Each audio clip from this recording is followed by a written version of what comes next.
Assalamualaikum warahmatullahi wabarakatuh.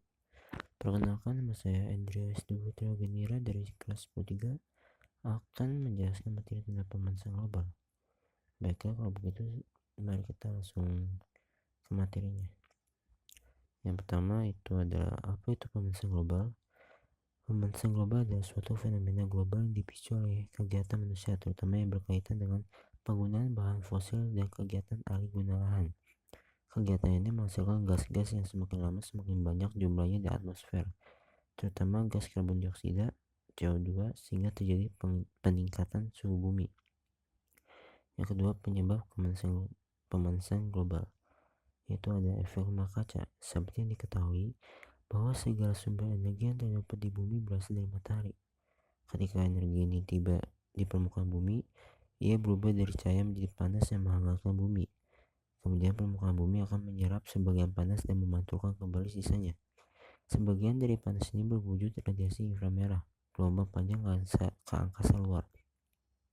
Namun sebagian panas tetap terperangkap di atmosfer bumi. Akibatnya menumpuknya jumlah gas rumah kaca, antara lain uap air, karbon dioksida, dan metana yang menjadi perangkap gelombang radiasi ini.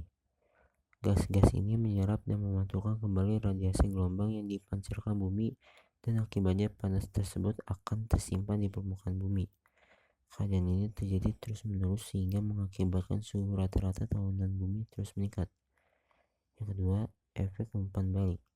Penyebab pemanasan global juga dipengaruhi oleh berbagai proses umpan balik yang dihasilkannya. Sebagai contoh adalah pada penguapan air, misalnya pada pemanasan akibat bertambahnya gas-gas rumah kaca seperti CO2. Pemanasan pada awalnya akan menyebabkan lebih banyaknya air yang menguap ke atmosfer. Karena uap air sendiri merupakan gas rumah kaca, pemanasan akan terus berlanjut dan menambah jumlah uap air di udara sampai tercapainya suatu keseimbangan konsentrasi uap air. Nah, bagaimana solusinya? Solusi untuk pemanasan global harus berfokus pada dua strategi. Pertama, mitigasi, mengurangi penyebab, dan adaptasi, menyesuaikan diri dengan dampak. Upaya mitigasi esensial meliputi peralihan global dari bahan bakar fosil ke energi terbarukan seperti tenaga surya dan angin, peningkatan efisiensi energi di semua sektor, serta melakukan reboisasi untuk menyerap CO2 di tingkat individu.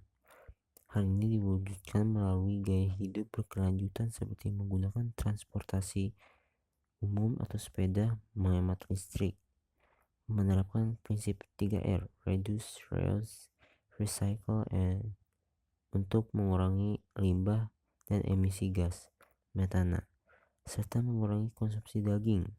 Sementara itu, upaya adaptasi diperlukan untuk melindungi masyarakat dari dampak yang sudah terjadi, seperti membangun infrastruktur tahan bencana dan mengembangkan varietas tanaman tahan terhadap perubahan iklim.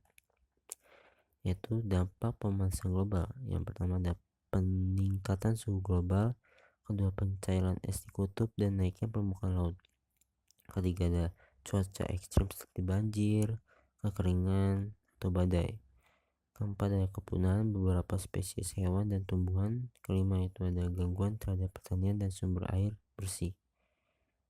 Ya, baiklah, segitu saja dari penjelasan dari saya. Selebihnya mohon maaf jika ada kesalahan. Wassalamualaikum warahmatullahi wabarakatuh.